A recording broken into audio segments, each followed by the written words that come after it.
Well, hello, I am Matt Williamson, and it is Friday. I am going to Harrisburg for my daughter's volleyball tournament this weekend, but I might record one from the hotel room for you guys for Monday morning, get ahead of things, especially if some news breaks on Lamar or Aaron Rodgers, whatever, maybe some Steeler cuts or things of that nature, because things are really heating up here. By this time next week, we'll have several days of free agency in the books, probably have 50 moves around the league, including, I would assume, a couple by the Steelers. So this is going to be a short podcast, but this is going to be a good podcast. And it's one of things I look forward to every year is Football Outsiders, footballoutsiders.com. They've been doing it for a very long time. I cite them often. Their adjusted games lost numbers come out, and it came out this morning. And what that means is how injured were all 32 teams. I think this is really important. I think they're the best at doing anything of this sort. They've been doing it for a long time. Injuries, as you know, are, one of the probably the worst thing about the game, about this sport. It's unfortunate, the durability, the ability to play a full season, war of attrition. Niners lose their quarterbacks in the championship game. There's absolutely luck involved. So what you learn, though, is maybe the teams that were super injured were better football teams than their record indicated when it was all said and done. And maybe they're primed for a bounce back. Maybe teams that were super healthy were a little lucky, and it's very unlikely to, keep going year after year. So I'm not going to go through every team in the league, but let's start with the most injured teams in the league. So the Broncos. The Broncos narrowly beat out the Rams as the most injured team in the league. They put a score here that's 148.6 versus 146.6. Which doesn't really mean anything to me. I don't really care about the scores. But what they said was the Broncos were the champ, the worst, whatever. They were the most injured team, narrowly surpassing the Los Angeles Rams. The Titans were third, but there was a huge gap between them. Broncos and Rams were far and away the most injured teams in the league. Tennessee was third. So that adds up. I mean, does that mean Russell Wilson would have been a better player? No, but a lot of things went wrong around him. His O-line, Tim Patrick, Hamler, Javonte Williams. And I'm not making mistakes for the guy. He was pretty bad. But the Rams were a fragilely built team as well. We know they're very stars and scrubs oriented. And what's crazy about the Rams is if during the McVay era, they've been the healthiest team in the league time and time again. Now, were they lucky and then everything kind of hit the fan this year? Maybe. Maybe they're a little better at it than others. I mean, maybe their sports science department or the way they train is 2% better than the Joe average team. I don't know. But it all crashed and burned for the Rams this year, and now they're in their total rebuild. I mean, side note, it looks like I think there's a chance that they trade Ramsey, Stafford, maybe even Aaron Donald and Cooper Kupp. So they got a trophy out of it. Their way of doing things worked. Broncos, maybe they're poised for a little bit of a bounce back. If you can be average in terms of health, that would go a long way. And Wilson played a little bit better down the stretch.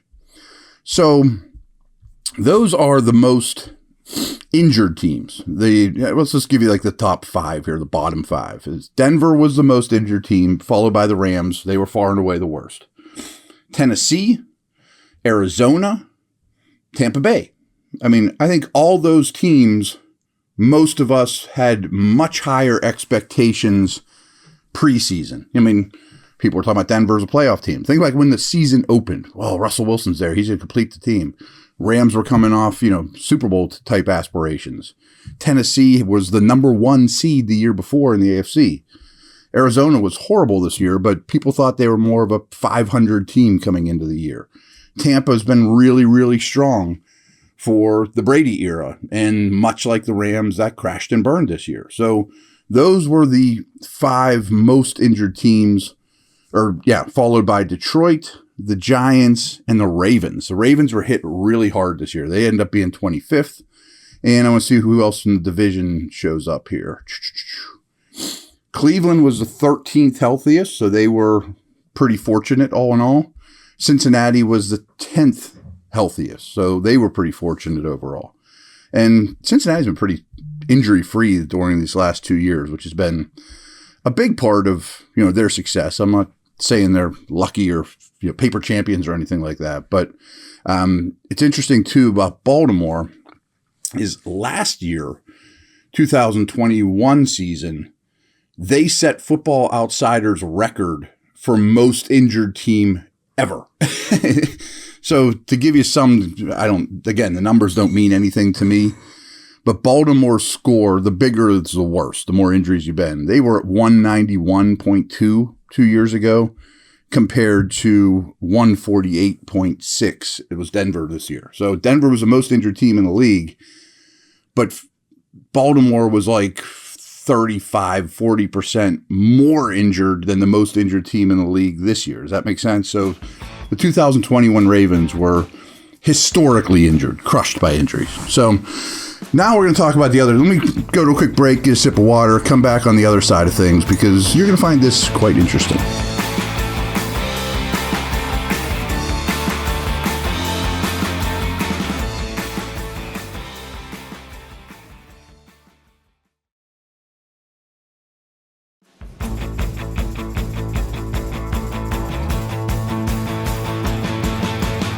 All right, we talked about the teams that got killed by injuries, right? Well, who was on the other side of things? Pittsburgh Steelers were the least injured team in the league. Pittsburgh Steelers finished with a league low 32. Again, the numbers don't mean anything, and missed the playoffs. But the next four teams with the fewest AGL, average games lost, adjusted games lost, did make the postseason. So when you look at the teams that were healthiest, the Steelers were number one, the healthiest team in the league. And why I'm really harping on this is they're not going to be number one next year. I mean, they'll probably be 15th. They might be 25th. They might be 32. They might be 4th. But they probably are not going to be the healthiest team in the league. The Jags were second. The Eagles were third. Kansas City was fourth. Coincidence that they went to the Super Bowl? Probably not. Minnesota was fifth. Packers 6, Indy 7, in terms of the healthiest teams in the league. So that's great. Like I often talk about the Steelers' O-line, lack of injuries, continuity. But don't count on it happening again. You know what I mean? Like, it's great that you stayed healthy, but it's not going to repeat itself, So that's a big deal, So here's a couple other notes from the article.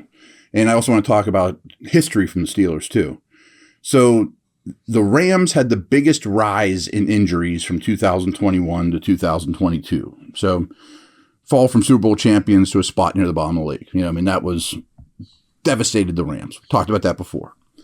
The Ravens, as you would imagine, had the biggest drop in injuries compared to 2021.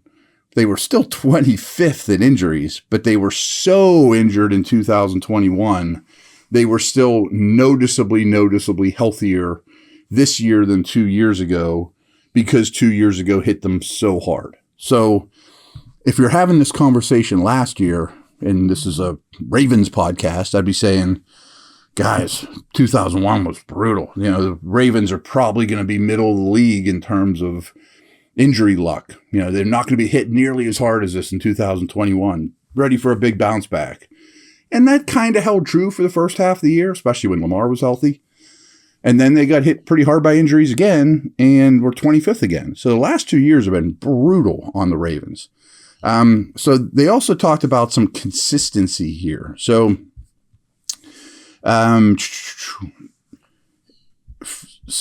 Denver has been in the bottom 10 for 4 straight years.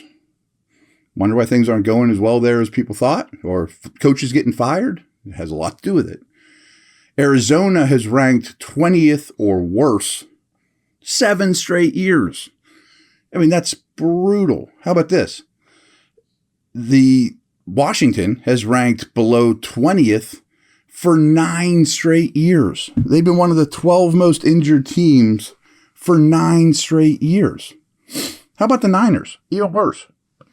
They've been 20th or worse 10 straight years. they've had a lot of success over the last 10 years. But in the last 10 years, they have been amongst the 12 most injured teams every year, 10 years in a row. So on the other hand, who has been the healthy teams?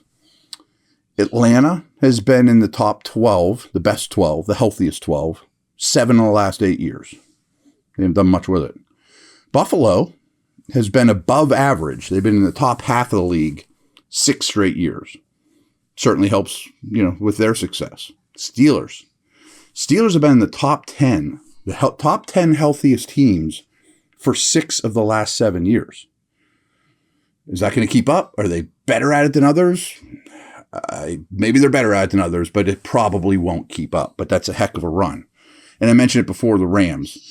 They've been in the top 10 for 6 straight years before they just went in the toilet this year health-wise. So the McVay era was ridiculous for the Rams until this year. Every year they were like really close to the top of the league in best case scenario here. So the other thing they did was offense versus defense. And later, I think next week, something like that, they're going to go every position. Who was most injured at running back, O-line, whatever. Doesn't interest me as much. I'm kind of just more interested in each side of the ball. So the healthiest offenses in football last year were the Steelers number 1 by a very wide margin. Just think about it. I mean, they hardly lost anybody. Bills were 2, Indy was 3, Eagles were 4. But the Steelers were far and away the healthiest team in the league on offense last year. On defense, the Steelers came in 11th, the 11th healthiest. So who was number 1 there? I can't find it off the top of my head. The Jets were the healthiest defense in the league. Last little nugget here, and this is Steelers related. So I'm just going to read this verbatim about how they summed this up with the Steelers. Finally, we have to point out the very tiny offensive AGL, adjusted games lost, put up by the Pittsburgh Steelers. Their starting lineup on offense missed 2 games all season. 2. Kenny Pickett was inactive with a concussion in week 15, and Pat Freiermuth was inactive with a concussion in week 6. This is definitely one reason why the Steelers came out surprising 18th in offensive DVOA despite a rookie quarterback. So that absolutely is not going to hold up. When I talk about things like they better get 2 more offensive linemen, and I don't think they need starters. They better get some other pass catcher. This is why, you know what I mean? I mean, they're not going to miss 2 offensive games all year with inactives. I mean, that's insane. So prepare accordingly. I mean, I've said a lot of good things about the Steeler offense, especially in the second half of the season. But remember, they were healthy while other offenses weren't, so it's a big reason for their success. So that's a wrap. I thought that was extremely interesting in how it applied to the Steelers.